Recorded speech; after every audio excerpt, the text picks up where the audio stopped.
mencerdaskan kehidupan bangsa. Nah, ini tugas utama.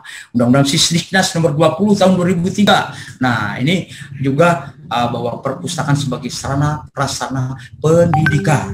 Kemudian Undang-Undang nomor 43 tahun 2007 tentang perpustakaan, ya, di sini. Ya, banyak di situ ada pasal 22 perpustakaan umum, pasal 23 perpustakaan sekolah, pasal 24 perpustakaan perguruan tinggi negeri atau perguruan tinggi swasta. Pasal 25, 26, 27, 28 perpustakaan khusus itu diatur sendiri.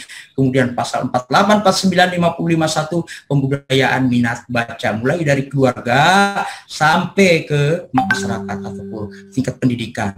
Bahwa aturan pemerintah 38 tahun 2007 perpustakaan adalah urusan wajib. Di sini urusan wajib di seluruh Indonesia harus ada perpustakaan. Sekarang kalau sekolah tidak ada perpustakaan tidak terakreditasi. Mau diakreditasi kadang-kadang ada juga sih yang nakal, ya, dia pinjam perpustakaan lain, pindahkan, selesai dua akreditasi udah dapat, perpustakaannya ngilang lagi. Nah, itu nggak boleh. Sekarang begitu nanti ada pengecekan, ya, harus ada secara permanen bahwa kalau sekolahnya ingin jadi sekolah favorit, perbaiki dulu nomor 1 perpustakaan. Perpustakaan yang bagus pasti hasilnya, outputnya anak-anak sekolahnya itu pada pintar-pintar. Bisa.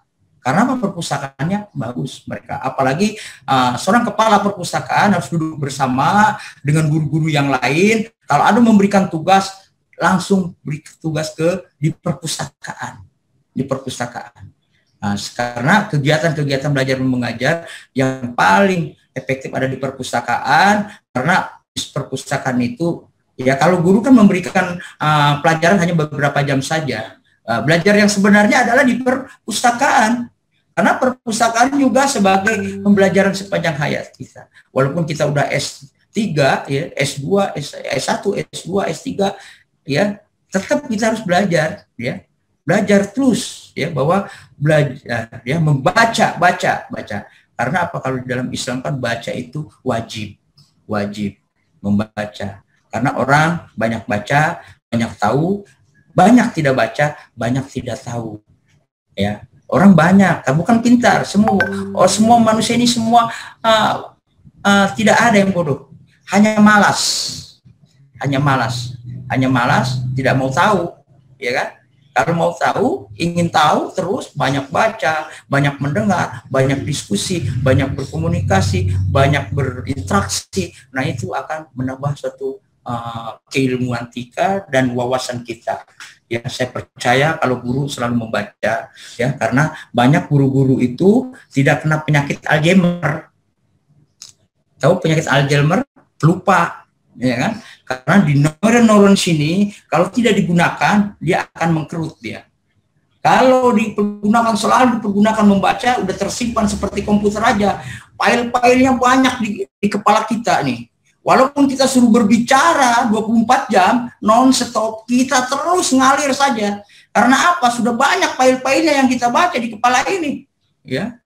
Jadi terus bisa kita tidak ada yang namanya kata loadingnya lama gitu, loadingnya akhirnya blank, apa yang mau dibicarakan kan gitu. Ya, itu banyak seperti itu. Karena apa? Mereka malas mau membaca, ya, malas ke perpustakaan. Bahwa ilmu itu penting, ya kan? Ilmu itu bisa juga ditularkan kepada orang lain. Karena apa? Mempunyai suatu keberkahan. Ilmu itu terus kalau mereka pelajari akan mengalir terus sebagaikan MLM ke kita. Ini ibadahnya, ya, pahalanya. Kalau saya menulis buku 2 eksemplar, nanti kemudian akan dibaca oleh anak cucu saya. Kalau saya sudah tidak ada lagi, saya sudah meninggalkan suatu ilmu, ya, yang diberikan kepada masyarakat luas, ya, itu akan saya ikhlas memberi manfaat, ya. Kita ada meninggal, ada memberikan suatu manfaat kepada masyarakat dan bangsa. Saya percaya Bapak dan Ibu semuanya guru pasti sudah menulis semua dan diterbitkan oleh penerbit. Ya.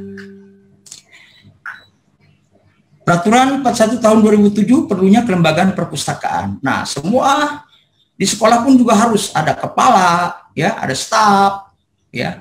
Minimal 3 orang.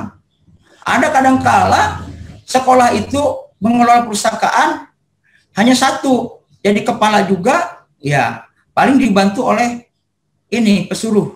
Wah itu kalau ini nanti dititipin dikunci oleh pesuruh ininya. Perpustakaan itu banyak juga seperti itu.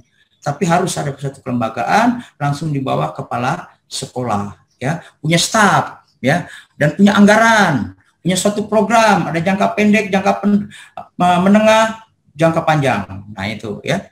Kemudian Kemendiknas nomor 25 tahun 2008 standarisasi tenaga pengelola perpustakaan sekolah. Bapak dan Ibu, dengan kehadirannya Bapak dan Ibu ikuti kelas ini ya, di kelas kepala perpustakaan sekolah itu karena ada Permendiknas nomor 25 tahun 2008 tentang standar kepala perpustakaan sekolah dan standar tenaga pengelola perpustakaan sekolah ya. Karena apa? Di situ ada sertifikasi ya di situ. Ya kalau enggak ya ada kelebihan mengajar 12 jam, yang ditempatkan di perpustakaan itu ya harus mempunyai sertifikat kepala perpustakaan sekolah yang sebagai kepala ya. Kalau tenaga pengelola perpustakaan sekolah bisa mengikuti diklat teknis pengelola perpustakaan yang 150 JP. Dan ini untuk kepala hanya 120 JP, Bapak dan Ibu ya. Baik, kita lanjut.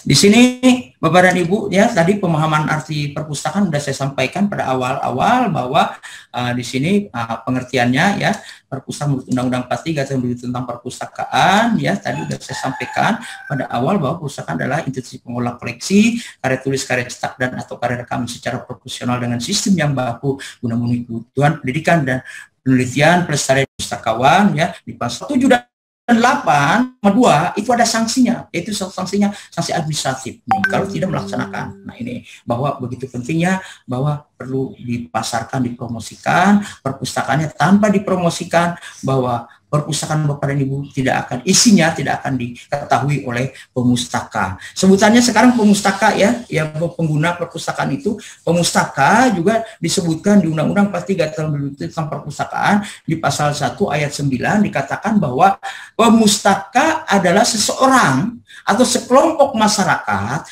atau lembaga organisasi yang perhatian di bidang layanan perpustakaan. Nah itu definisi daripada pemustaka. Jadi pemustaka sudah merangkum semua.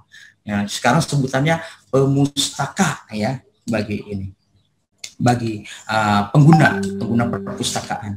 Di sini fungsi perpustakaan Bapak dan Ibu ya ada sebagai fungsi pendidikan ya, di sini sebagai fungsi penelitian, sebagai fungsi pelestarian ya, preservation, informasi, kemudian rekreasi Bapak dan Ibu ya. Tentunya di sini pendidikan artinya perpustakaan sebagai sebuah lembaga yang bersifat pendidikan atau mendidik atau berkenaan dengan pendidikan. Seseorang dapat belajar secara mandiri di perpustakaan dengan menggunakan bahan kepustakaan yang ada di dalam perpustakaan yang mengandung berbagai ilmu pengetahuan, teknologi, dan kebudayaan.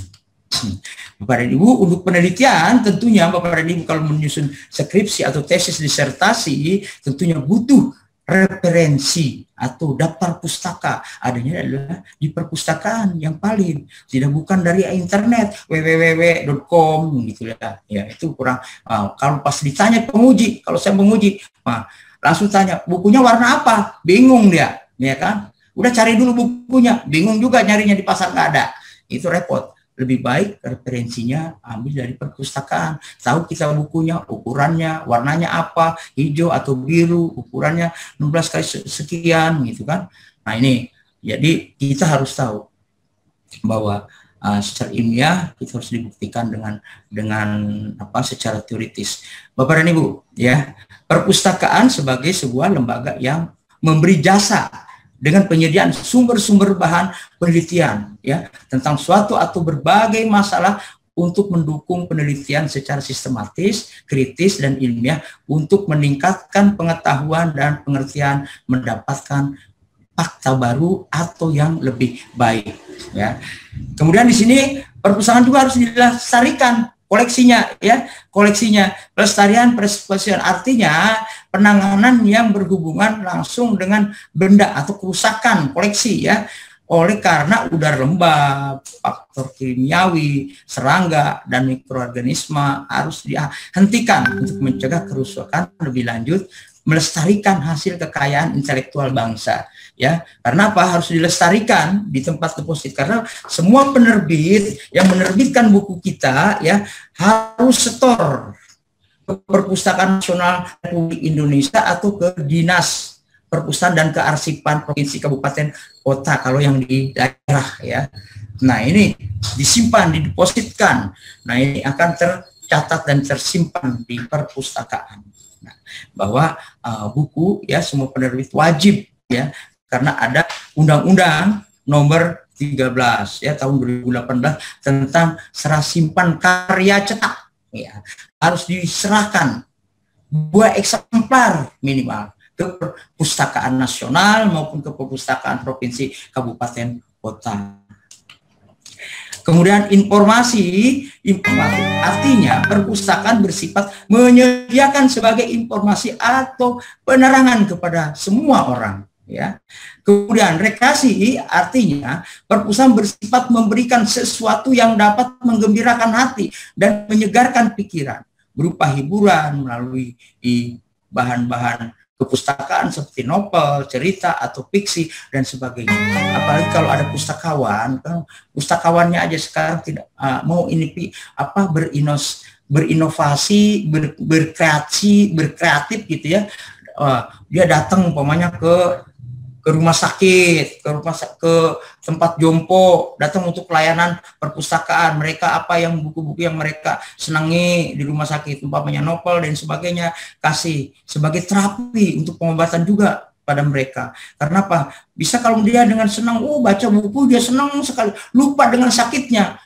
Otomatis dengan penyembuhan itu cepatnya. Nah, itu bisa terjadi. Orang membaca ya saking asiknya membaca lupa juga dengan sakitnya. Nah, itu bisa terjadi, bisa total sembuh. Nah, ini belum bisa dilakukan oleh pustakawan. Coba kalau ada pustakawan seperti itu ya, setiap ada kegiatan seperti itu dia upload atau didokumentasikan ya pakai YouTube dan kirim di YouTube ya, divideokan, kirim ke YouTube. Insya Allah nanti akan bisa membangun personal branding daripada pustakawan tersebut ya. Instruksi Pak Jatna ya, instruksi waktu 4 menit lagi. Waduh, masih banyak juga ini. Nanti Bapak dan Ibu bisa kalau nanti masih banyak sebenarnya bisa dipelajari, dibaca. Karena apa? Guru saya yakin suka membaca, banyak tahu ya Bapak dan Ibu. Dengan membaca kita bisa tahu ya bahwa ini. Nah, di sini Bapak dan Ibu ya, jenis perpustakaan yang Undang-Undang 43 tahun tentang perpustakaan di pasal 20, Perpustakaan Nasional Republik Indonesia sebagai lembaga non-kementerian, sebagai pusat deposit, sebagai pusat penelitian, sebagai pusat pelestarian, sebagai pusat pengkajian, sebagai pusat jejaring perpustakaan seluruh Indonesia dan keberadaannya di ibu kota negara. Berarti kalau ibu kota negara pindah, Perpustakaan Nasional Republik Indonesia ini pindah juga ya. Ya, mudah-mudahan sih nanti di Jakarta ada, di Kalimantan Timur pun ada. Ya. Perpustakaan umum diperuntukkan untuk masyarakat luas, tidak membeda-bedakan umur, golongan, ras, agama, dan sosial ekonomi. Ya, nah, di situ perpustakaan umum dari anak TK sampai kakek-kakek boleh belajar di perpustakaan umum. Makanya perpustakaan umum harus menyiapkan untuk anak-anak, untuk seperti jompo, untuk ini dan sebagainya.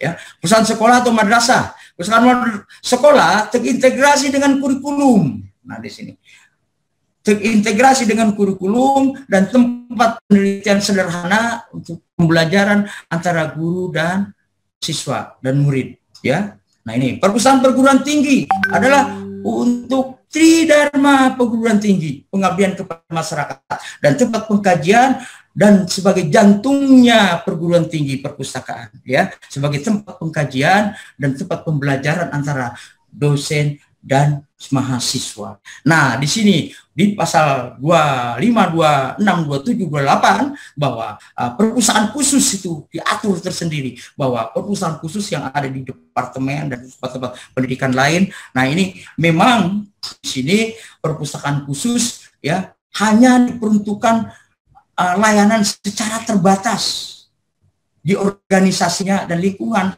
sekitarnya dan untuk pengambilan keputusan. Nah, itu perpustakaan khusus ya. Jadi di Indonesia ini ada 5 perpustakaan. Nah, ini ya. Kalau perpustakaan umum juga bisa terbagi. Ada perpustakaan provinsi, kabupaten, kota, kemudian perpustakaan kecamatan dan kelurahan. Sekarang kelurahan nih lagi digiatkan nih ya, karena ada layanan berbasis inklusi sosial, ilmu terapan, bagaimana mensejahterakan masyarakat dengan ilmu-ilmu yang ada di perpustakaan yang bisa mensejahterakan, seperti ilmu terapan, bagaimana membuat singkong itu jadi keripik yang bisa jadi singkong keju dan sebagainya lah ya, bisa bagaimana menernak ikan lele yang baik, bagaimana mengelola tanaman yang baik dan sebagainya, sehingga bisa menambah income masyarakat yang tadinya. Maaf, halo.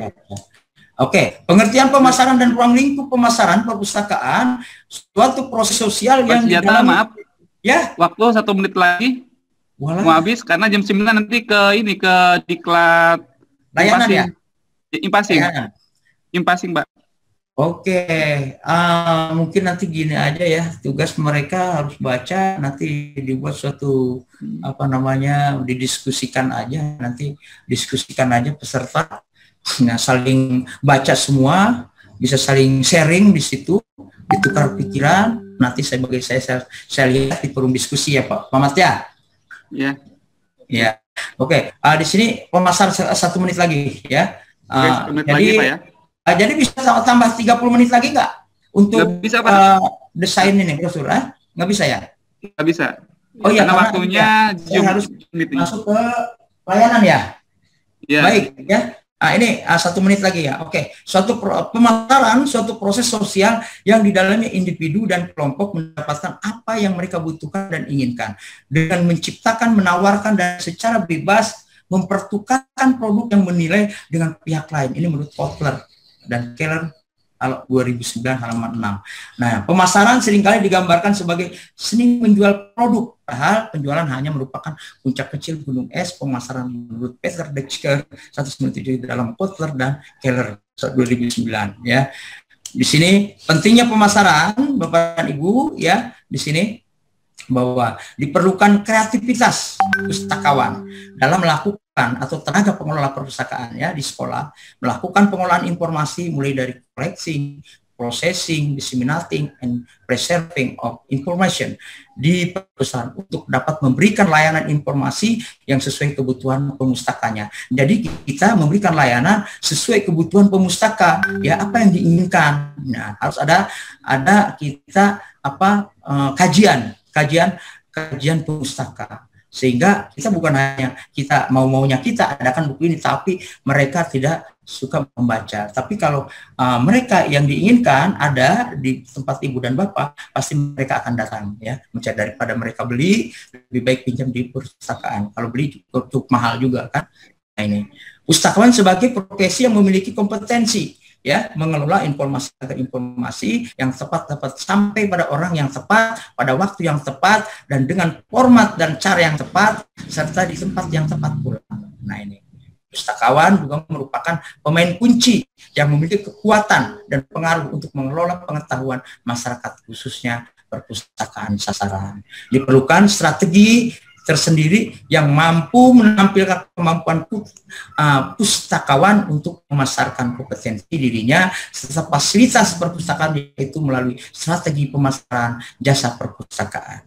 Nah, tentunya perpustakaan harus dipasarkan kepada pemustaka. Dan tentunya kalau untuk meningkatkan personal branding pengelola perpustakaan, ya baik Bapak dan Ibu, nah ini sebagai pengelola perpustakaan atau kepala perpustakaan, kalau sudah mengikuti diklat kepala perpustakaan bisa juga disebut tenaga ahli di bidang perpustakaan.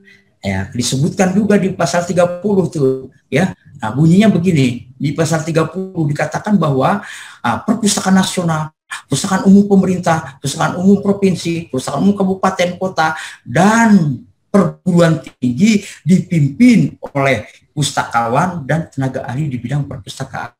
Nah, tenaga ahli di bidang perpustakaan itu di dalam penjelasan Undang-Undang 43 tentang perpustakaan di pasal 30 dikatakan bahwa tenaga ahli adalah seseorang yang memiliki kapabilitas, integritas, dan kompetensi di bidang perpustakaan. Bapak dan Ibu sudah memiliki kapabilitas, integritas, dan juga ditambah dengan mengikuti diklat kepala perpustakaan. Nah, ini contoh layanan ya.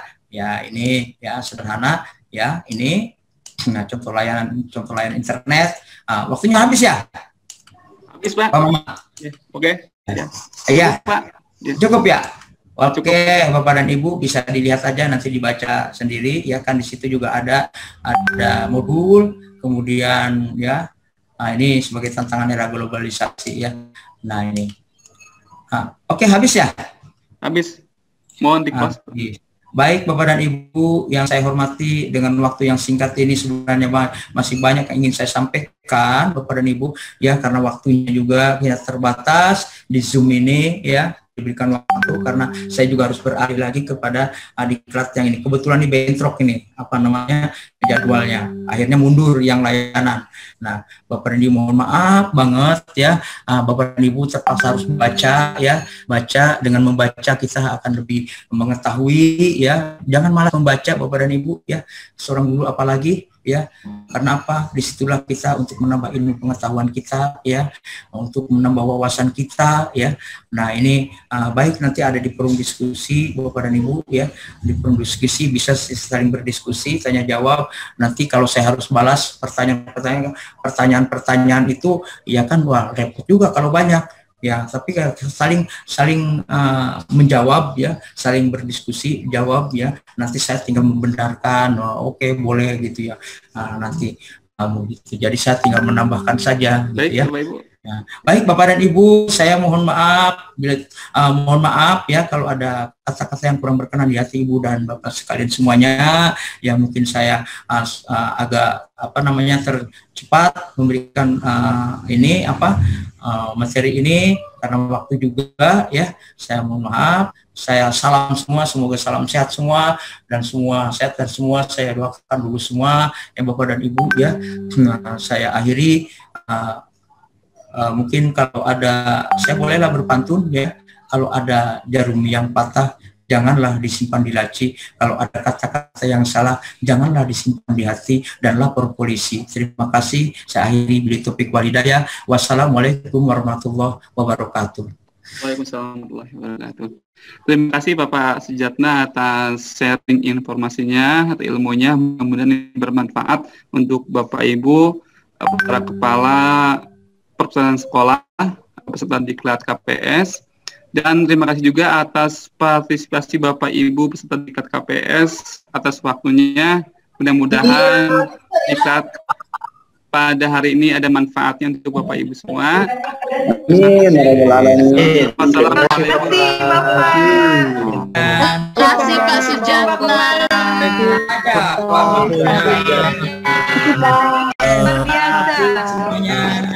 kasih Pak Sujatna. Terima kasih Pak Sujatna.